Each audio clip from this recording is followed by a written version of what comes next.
خفیہ command centre سے Pakistani air chief نے خود تاریخی فضائی جوابی کارروائی کی ہدایت دی۔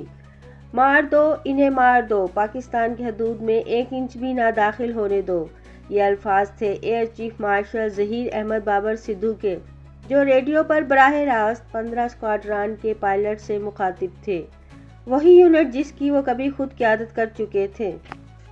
امریکی صدر ڈونلڈ ٹرمپ آج ریاض پہنچیں گے۔ امریکی صدر ڈونلڈ ٹرمپ آج سعودی عرب کے دارالحکومت ریاض پہنچیں گے۔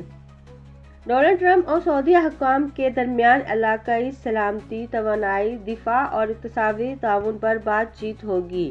عرب میڈیا کے مطابق ریاض کی مرکزی شاہراہوں، ہوائی اڈے اور اہم عمارتوں پر سعودی اور امریکی پرچم لہرا دیے گئے ہیں۔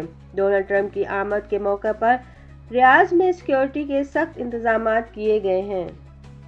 غزہ اسپتال میں اسرائیلی حملے میں مزید ایک صحافی شہید۔ اسرائیل کی غزہ پر بمباری کا سلسلہ جاری ہے۔ جنوبی غزہ میں اسرائیل کے حملے میں مزید ایک صحافی شہید ہو گیا۔ اسرائیلی فورسز نے خان یونس کے ناصر میڈیکل کمپلیکس کو نشانہ بنایا۔ فضائی حملے میں صحافی حسن السلی شہید ہو گیا۔